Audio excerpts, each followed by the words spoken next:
Hello students, so we are going to start the chapter number 8 of the class 8. The name of this chapter, cell structure and its functions. So this is our second video. In the previous video we had already discussed the introduction part of the cells, and we have already discussed the two different type of the cells, okay, like the plant cells and the animal cells. और हमने उनके organelles के बारे में भी पढ़ा था और उनके functions के बारे में भी पढ़ा था. कौन कौन से organelles थे? Like the cytoplasm, like the cell membrane, vacuoles, mitochondria और न्यूक्लियस. ओके, सो हमने इनके बारे में भी डिस्कस किया था और हमने क्लासिफिकेशन भी पढ़ा था plants and the animal cells के बारे में. Now this is the second video. So in this video we will be discuss here the prokaryotic and eukaryotic, meaning we will be try to classify all the cells into the two group. यहाँ पर base plants और animals नहीं होगा, यहाँ पर base होगा cell का structure. कि अगर अगर हम सेल के स्ट्रक्चर सेल को देखें तो उनके स्ट्रक्चर्स के अकॉर्डिंग हम उनको कैसे क्लासीफाई कर सकते हैं. I hope it's clear. So remembers we will be try to classify here the all the cells into the two groups according to their structures.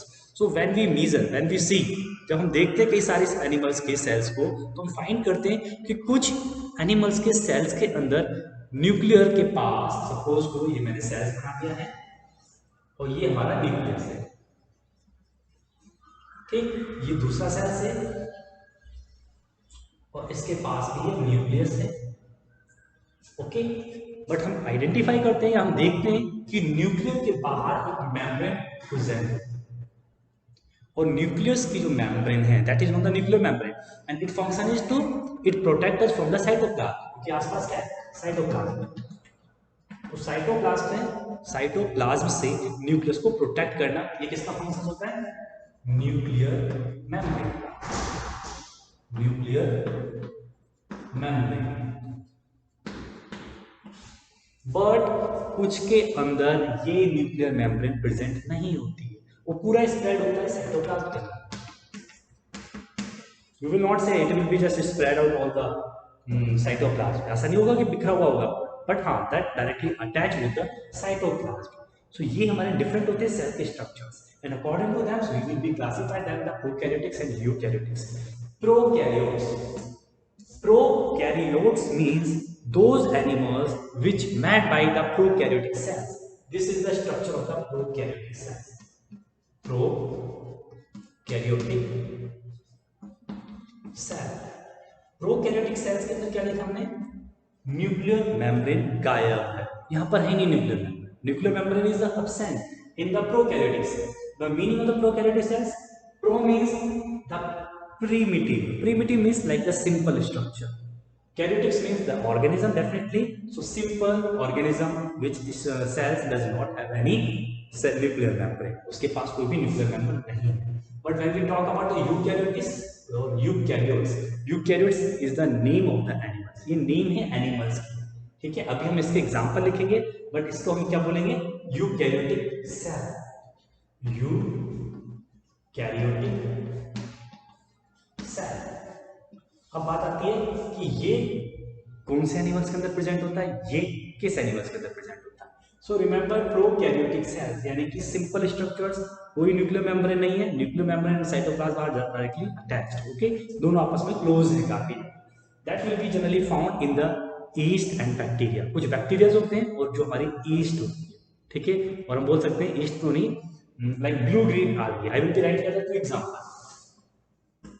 एक याद रखना bacteria, mostly all the bacteria, BACTERIA. One bacteria. Second is blue green algae. Blue green algae. That is made by the prokaryotic cells. When we talk about the eukaryotic cells, यानी कि जिनके अंदर nuclear membrane present है, all the living things except bacteria and blue green algae, they are made by the eukaryotic cells, like the humans, like the animals, insect, all the microorganism except the bacteria. Like I can include in the like the protozoa, okay, like virus.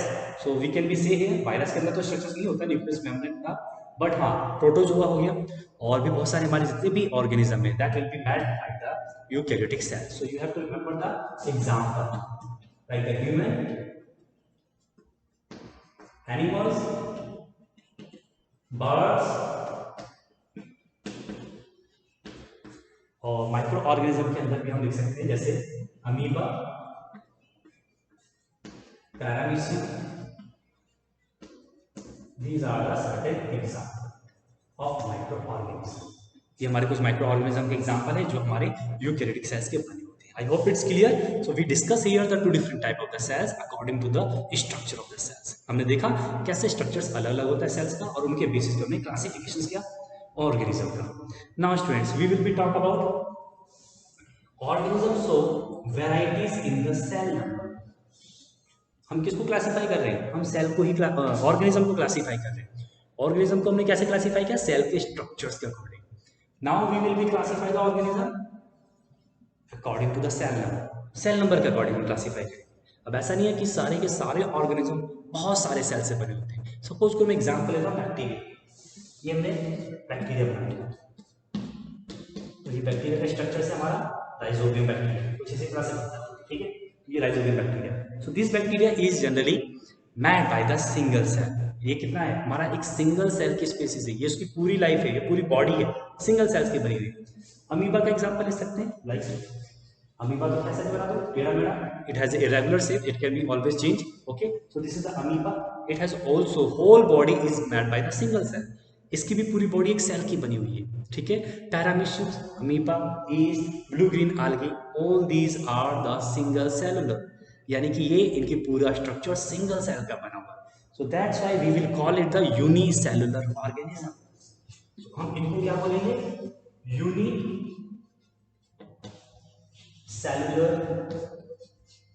Organism. You can note down the definition of the unicellular organism. Unicellular, uni का means होता है एक single. Cellular means the cell. The single cell species. एक ऐसा organism जो हमारा single cell से बना है उसको हम बोलेंगे unicellular. Example you can be note down the bacteria, virus, paramecium, amoeba. Okay, so all these are the single cellular species. I hope it's clear. Now students, we will be talk about the some different type of the cells. यानी कि sorry organisms. ऐसे organisms जो हमारे different type के. Different type का meaning क्या हो गया? कि जिनका बॉडी स्ट्रक्चर सिंगल सेल का नहीं है, बहुत सारे सेल्स का है. जैसे हम बात करें plants, plant is made by the large number of the cells, may be million और billion. Human being is also made by the million, है ना. तो उसके अंदर भी बहुत सारे सेल्स होते हैं और these type of the organism will be known as the multicellular species. तो फर्स्ट था हमारा यूनिसेलुलर ऑर्गेनिज्म और यूनिसेलुलर लिविंग थिंग्स. सेकंड है हमारा multicellular organism. And you can also note down the example of the multicellular organism like the human, animals, insect, bird. So these are the example of the multicellular. और unicellular हमने like the bacteria, parameciums, protozoa. So all these are the unicellular organism. I hope it's clear, students. Now we will be talk about the cell shape. How we will be classify all the cells, or we can say जो भी हमारे organism होते हैं उनके अंदर cell shape different different होती है. Meaning क्या हुआ कि अगर हम बात करें ह्यूमन बीइंग की, so definitely our skin, our bone, our blood, it has a different different structures. Blood liquid होता है, बोन सॉलिड होती है, स्किन काफी सॉफ्ट होती है. So they are made by the different different type of cells. Skin अलग cell से बनी है, ब्लड अलग सेल से बना है, बोन्स अलग सेल से बनी है.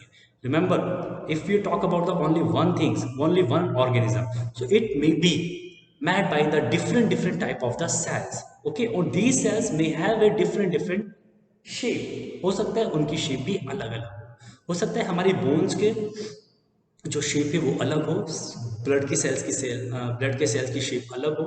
ठीक है, स्किन का थोड़ा अलग हो. तो वहीं पर हम डिस्कस करने वाले हैं the shape. So you just see here. Now I will be take just few example. कुछ एक गोला है, न्यूक्लियस है. ये हमारा आरबीसी यानी कि रेड ब्लड सेल्स का स्ट्रक्चर कुछ स्फेरिकल. ठीक है. डब्ल्यूबीसी कुछ रेक्टेंगुलर टाइप का होता है, थोड़ा सा टेढ़ा मेढ़ा होता है. This is the WBC. White blood cells की दिस ये क्या शेप है. नाउ न्यूरॉन की, I think you all know that ये न्यूरॉन की shape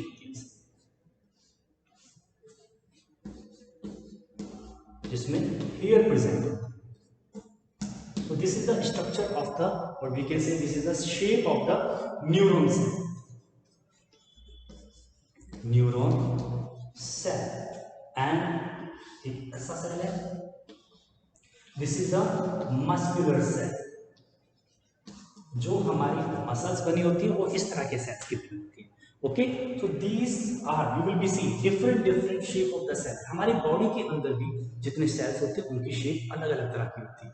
I hope you get the point. और we can say if you talk about the like plants, so plant has a different type of the cells like the xylem cells, phloem cells. Root के अंदर अलग sales हैं, leaves के अंदर अलग sales हैं, stems में अलग है, फ्रूट के अंदर अलग होंगे, फ्लावर के अंदर अलग होंगे। So all these parts, all these organs of the plants have a different type of the cells and they have a different functions. Cells की अलग अलग शेप की होती है, that will be depend on their functions, क्योंकि ये इनके functions पर ही डिपेंड होती है कि इनकी साइज और इनका शेप कैसा। हमारे मसल्स की शेप जो कैसे होती है, कुछ इस तरह से आई टाइप का स्ट्रक्चर्स होते हैं, क्योंकि ये मस्कुलर सेल्स काफी ज्यादा फ्लेक्सिबल्स होती है हमारी बॉडी के अंदर। It can be easily contract and the relax. आपने देखा होगा जब हम बॉडी को मूव करते हैं तो हमारी बॉडी के अंदर मसल्स कॉन्ट्रैक्ट और रिलैक्स दोनों होती हैं एट द साइमल्टेनियसली, है ना। So similarly because the muscular cells has the ability और the tendency to change its shapes during the relaxation and the contraction. So it can be contract as well as the relax. So it can be change its shape, तो अपनी shape को भी ये change कर सकता है जब हम मस्कुलर अपनी मसल्स को यूज करते हैं। I hope you get the point it. इसी तरह से यहाँ एनिमल्स के सेल्स की भी स्ट्रक्चर्स रखी होती है, वो थोड़े अलग अलग हैं, वो भी हम देख सकते हैं, ठीक है। तो I hope you get the point. Animal sorry shell cell, a single species can be made by the different shape of the cells. Now students, the last topic you will be see here, the cell size. क्या सभी cell का size almost same होता है? No, definitely you will be say the no. All the cells has a different size. सारे sales का size different होता है। अगर एक ही पर्टिकुलर टाइप के सेल्स है, जैसे मैंने यहाँ मस्कुलर सेल्स का लिया था, so it might be possible all the muscle cells have the same type of the size, है ना। हो सकता है दोनों का साइज सेम हो, शेप भी सेम होगी डेफिनेटली, क्योंकि वो मस्कुलर था। बट अगर हम कंपेयर करें to different type of the sales, suppose करो एक मैंने सेल्स लिया हैंड का। सो जो हमारी हैंड होती है, हैंड का जो एग होता है, so this is the egg of a hand. So this is completely cell. ये पूरा का पूरा क्या है, this is the completely all cell. एक ही सेल होता है ये, तो उसका स्ट्रक्चर काफी बड़ा है। And if I take the another example, this is the bacteria, assume करो this is any bacteria. Bacteria is also a single cell, ये भी एक ही सेल है, बट स्ट्रक्चर्स में देखोगे तो काफी ज्यादा डिफरेंट है। Bacteria we can not see through our naked eye because this is a very small, but when we talk about the egg cells like the hen egg, the bird's eggs, like the ostrich egg, है ना। तो जितने भी हमारे insect हो गए या जितने भी हमारे बर्ड्स हो गए, उनके जो एग्स हैं they are the completely one single cells. हम इसको आसानी से देख सकते हैं, इसको नहीं देख सकते। So this is the difference between the size of the cell. Some cells are the very larger in the size, but some cell are the very small. Okay, so when I ask you what are the biggest cell in this earth, so definitely ostrich है। जो ostrich होता है उसका एक सबसे बड़ा होता है, तो वो हमारा सबसे बड़ा सेल्स है हमारी अर्थ के अंदर, वी कैन सी। और जो स्मॉलेस्ट की बात करेंगे, सो स्मॉलेस्ट के अंदर हमारे बैक्टीरिया आते हैं, क्योंकि काफी सारा बैक्टीरिया का ग्रुप है। So bacteria is the very smallest cell. I hope it's clear. So in this chapter we had discuss about the cell. Cell को हमने क्लासीफाई किया, सेल्स के अकॉर्डिंगली हमने ऑर्गेनिज्म को क्लासीफाई किया, ठीक है, according to their cell numbers. Cell number के अकॉर्डिंग हमने कैसे क्लासीफाई किया, unicellular and multicellular. Cell meaning the single organism can be made by the different type of the cells, different shape of the cells, ठीक है। जैसे human body की हमने बात की थी, bone cells, blood cells, muscular cells, ये सारे के सारे अलग अलग शेप के होते हैं। सेल साइज यानी कि कुछ हमारे सेल्स बहुत छोटे होते हैं, कुछ सेल्स हमारे बहुत बड़े होते हैं। I hope it's clear to you students. We have complete here the 4 chapters. Now if you have any doubt you can ask. Okay, so thank you students.